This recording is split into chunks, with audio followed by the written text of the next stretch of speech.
Olá a todos, nossos queridos espectadores. Meu nome é Yulia Orvati. É domingo, isso significa que o OTV Weekly Digest está no ar agora. Vamos analisar o que marcou a semana, o que está acontecendo na Ucrânia e como isso afeta os Estados Unidos e você pessoalmente. Então, hoje no episódio, choque na linha de frente. Russos jogando soldados feridos de volta ao combate e se vestindo como pinguins. Cães, levantem-se! Zelensky convida Putin para Kiev para resolver disputas territoriais. O pesadelo do apagão da Rússia, porto-chave da frota fantasma, fica no escuro? Petroleiros agora no Peru? Vamos falar sobre tudo isso em instantes. Por enquanto, siga a gente, deixe seu like e prepare-se para um programa cheio de informações. Vamos começar! Esta semana, a Rússia perdeu 2 aviões em um único dia. Isso é raro, mesmo para enchentes tão intensas. Os detalhes de como os aviões foram abatidos, o local exato e a forma como foram atingidos ainda não foram divulgados oficialmente. Mas sabemos que eram um bombardeiro Su-34 e um caça Su-30.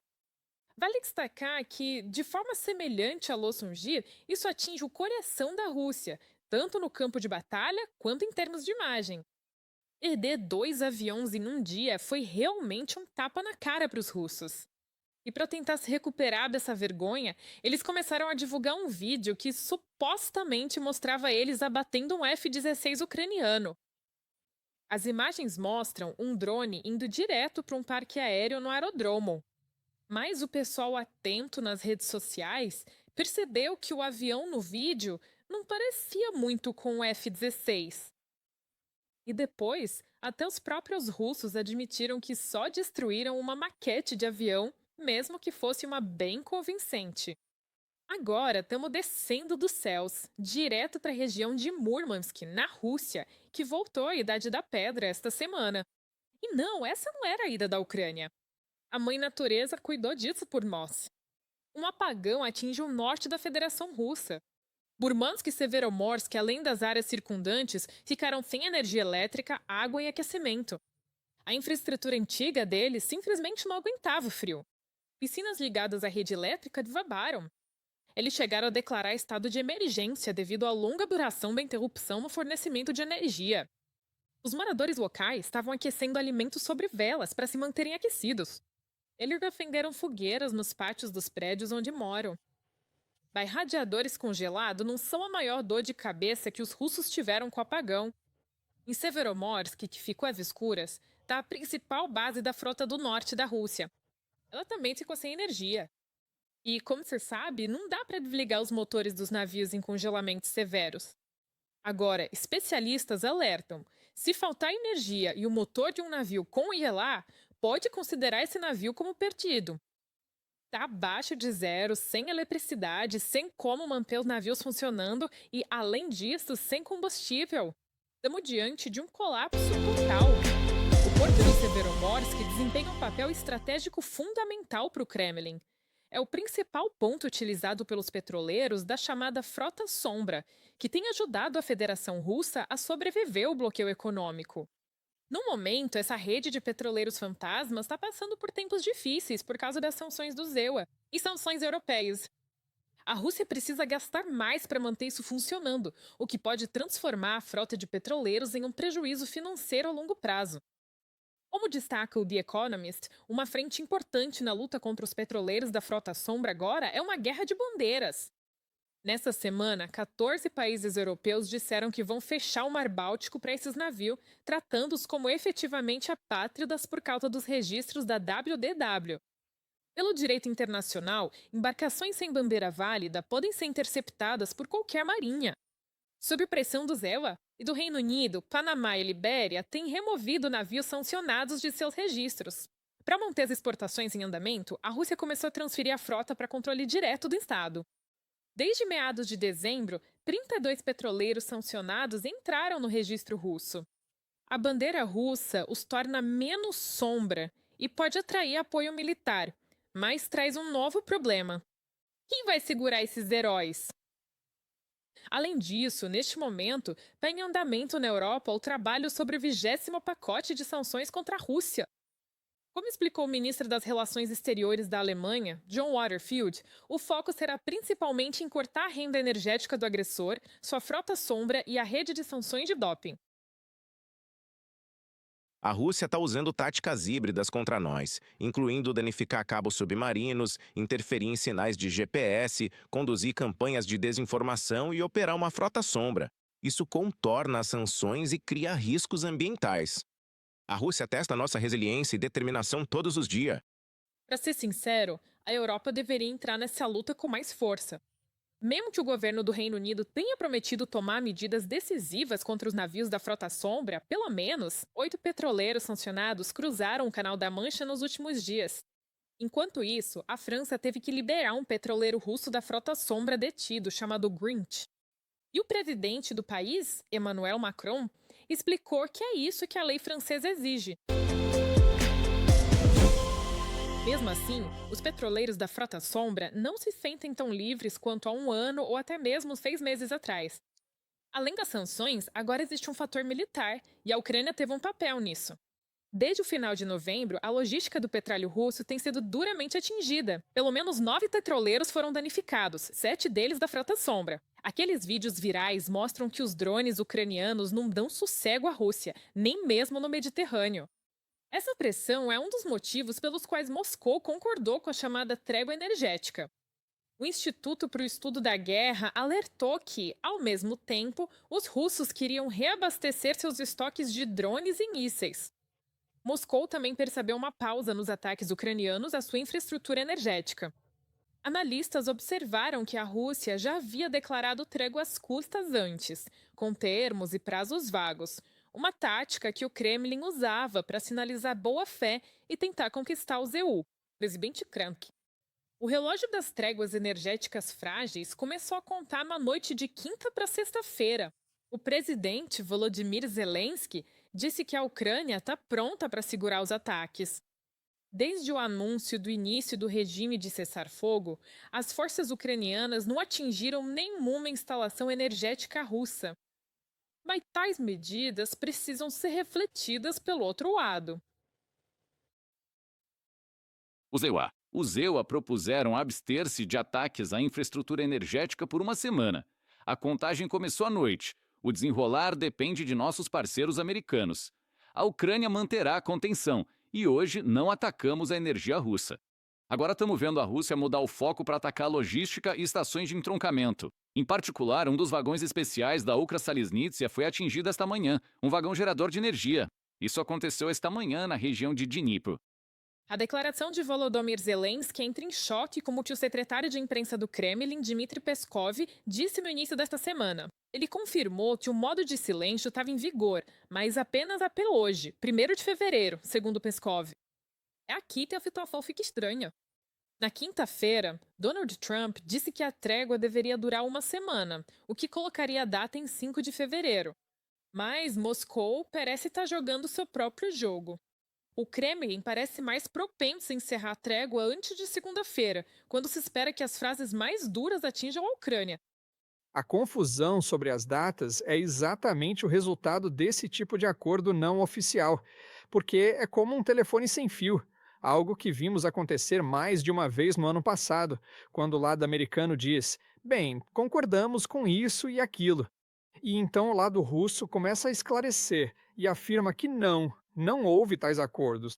Eles entenderam errado. E agora algo parecido está acontecendo aqui. Acho que o Putin, como costuma fazer, está se adaptando ao Trump. Ele precisa causar uma boa impressão para mostrar que está fazendo um favor para o Trump. Ele disse: ok, tudo bem, eu faço isso.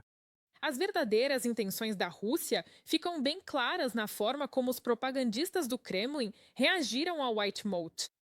Eles basicamente explodiram de raiva porque, na visão deles, a Rússia teria usado essa liberdade para atingir as infraestruturas civis ucranianas o máximo possível. Blogueiros pediram para não ter piedade da população e chamaram a trégua energética de traição, dizendo que prejudica os interesses da Rússia. Tomado pelo desejo insano de exterminar os ucranianos, eles provavelmente esqueceram que os ataques da Ucrânia às refinarias de petróleo deles prejudicam muito mais a Rússia. Agora, nosso tradicional resumo da linha de frente. O apelo de Vladimir Putin por uma trégua energética não tem nada a ver com proteger a infraestrutura.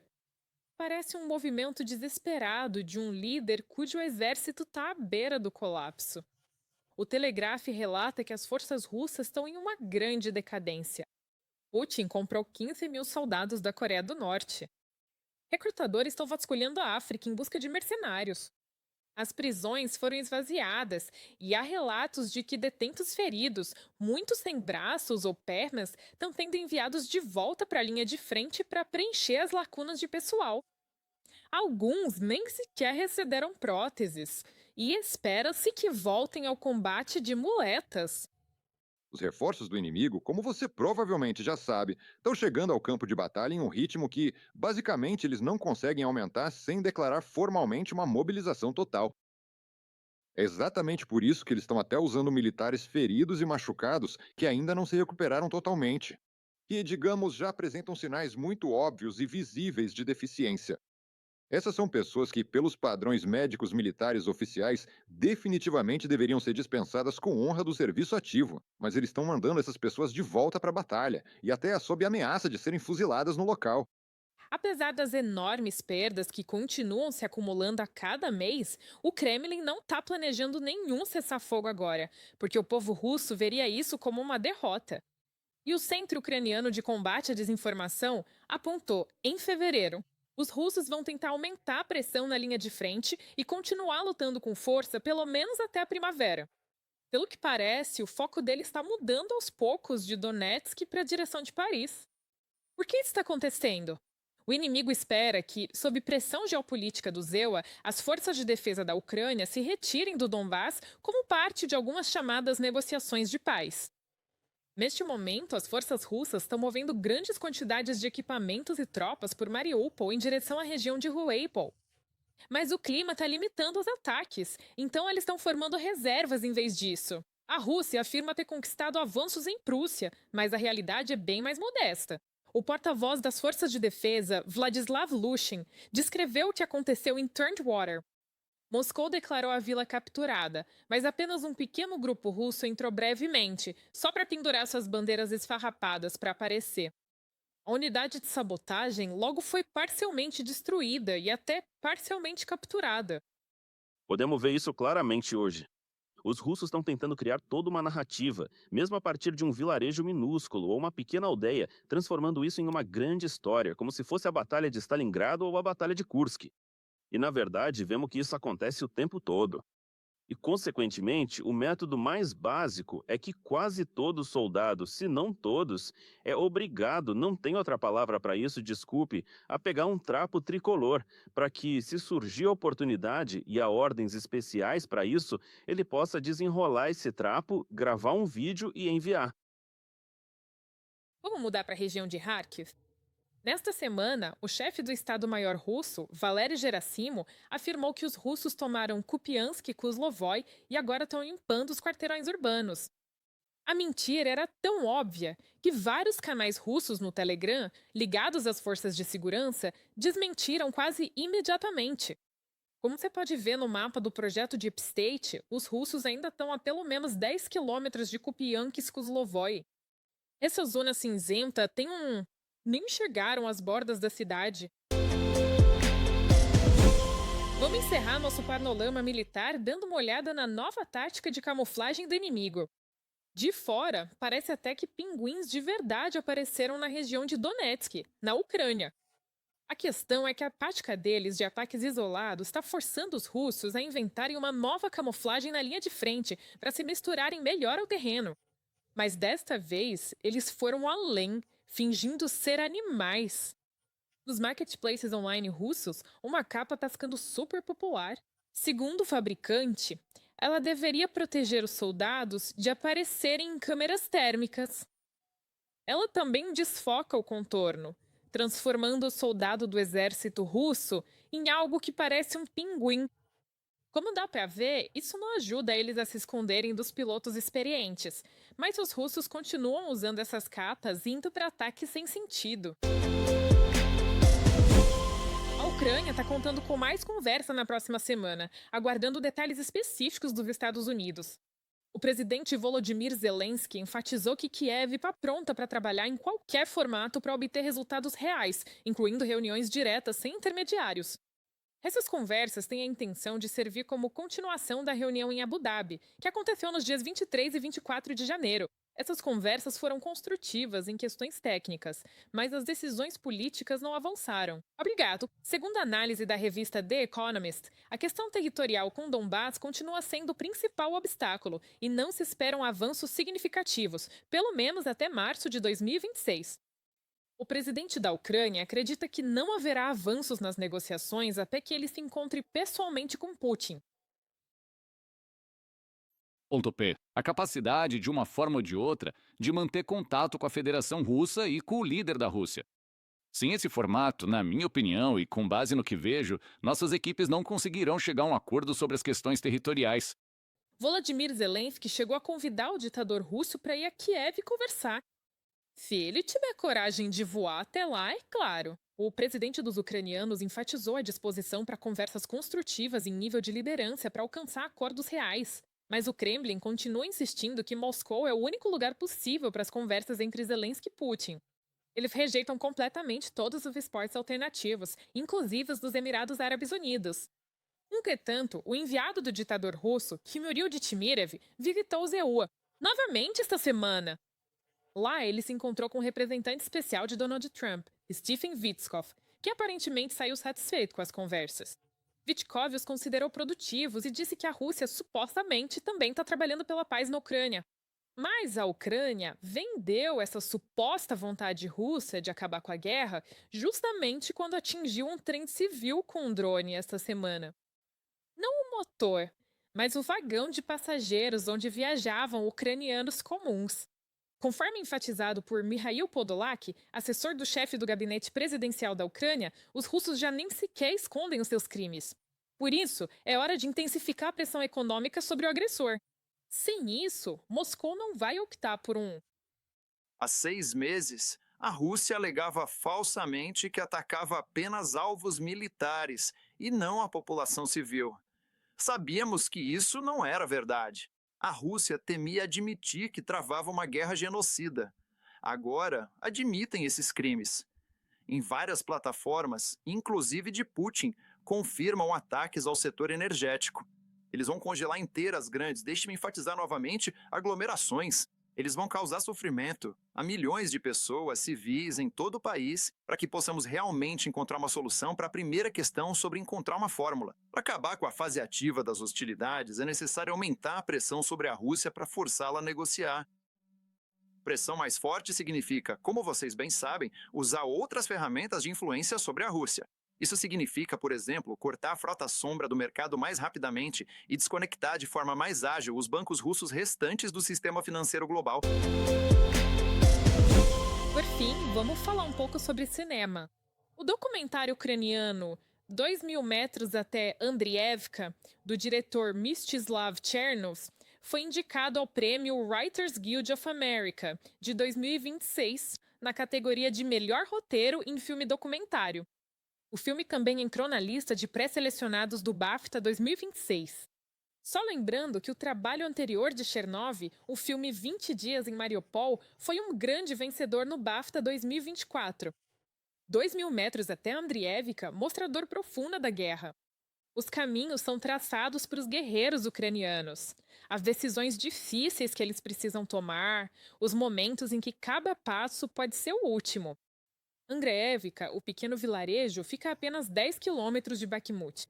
Chernov, junto com o setor Alexander Babanka e combatentes da 3ª Brigada de Assalto Separado, documentam a luta pela desocupação passo a passo, mostrando não só a guerra, mas as histórias humanas. Isso é tudo por hoje. Eu sou a Yuni Arvan. Muito obrigada por nos assistir hoje e por apoiar firmemente a Ucrânia. Nos vemos na próxima semana. Por favor, não se esqueça de se inscrever no nosso canal para ficar por dentro do que está acontecendo no mundo, apresentado por nós, o ATV, sob a perspectiva ucraniana.